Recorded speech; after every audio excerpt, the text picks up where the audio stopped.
Hi hello friends అందరికీ నమస్కారం. ఈరోజు ఈ వీడియోలో మన తెలంగాణ రాష్ట్రంలోని ప్రతి మహిళ కోసం ప్రభుత్వం తీసుకొచ్చిన ముఖ్యమైన అప్డేట్ గురించి ఈరోజు క్లియర్గా మాట్లాడుకుందాం. సో వీడియోని ఎక్కడ కూడా స్కిప్ చేయకండి ఫ్రెండ్స్, అండ్ వర్డ్ చూడండి. వీడియో స్టార్ట్ చేసే ముందు మీకు ఒక small request friends. TG government నుంచి మహాలక్ష్మి పథకానికి సంబంధించి మరియు ఇతర పథకాలకు సంబంధించి ఏ చిన్న అప్డేట్ వచ్చినా మీరు మిస్ కాకుండా ఉండాలంటే వెంటనే మన ఛానల్ని సబ్స్క్రైబ్ చేసుకోండి. అండ్ సబ్స్క్రైబ్ చేసుకున్న వాళ్ళందరూ కూడా సబ్స్క్రైబ్ బటన్ పక్కన ఉన్న గంట సింబల్లో ఆల్ అని పెట్టుకోవడం మర్చిపోకండి ఫ్రెండ్స్. ఇలా పెట్టుకోవడం వల్ల నేను పెట్టే ప్రతి ఒక్క వీడియో మీరు నోటిఫికేషన్ రూపంలో పొందగలరు. అండ్ వీడియో మీ నచ్చితే లైక్ చేయండి ఫ్రెండ్స్. సో ఏమాత్రం లేట్ చేయకుండా వీడియోకి వెళ్ళిపోద్దాం. సో ఎన్నికల మేనిఫెస్టోలో చేసిన హామీ ప్రకారం రాష్ట్రంలో ఉన్న ప్రతి అర్హత గల మహిళకు నెలకు 2,500 రూపాయలు ఇచ్చే మహాలక్ష్మి పథకం అమలు కోసం ప్రభుత్వం సిద్ధమవుతుంది. ఈ డబ్బులు మీ ఖాతాల్లోకి రావాలంటే కొన్ని ముఖ్యమైన అప్డేట్స్ ముందే పూర్తి చేసి ఉండాలి. ఇప్పటికే చాలామంది మహిళలు ఈ అప్డేట్స్ పూర్తి చేశారు.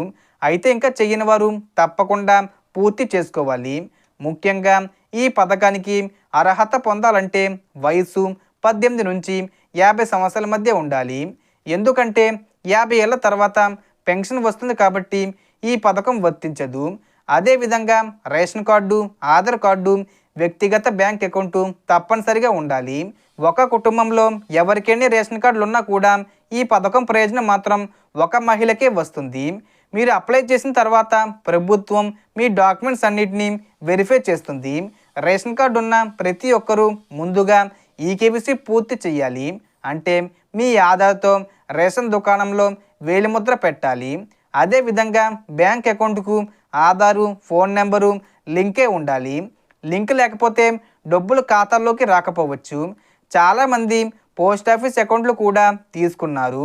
అవి కూడా పథకానికి సరే. ప్రభుత్వం ఇప్పటికే ఈ పథకానికి సంబంధించిన బడ్జెట్కి క్యాబినెట్ ఆమోదం కూడా ఇచ్చింది.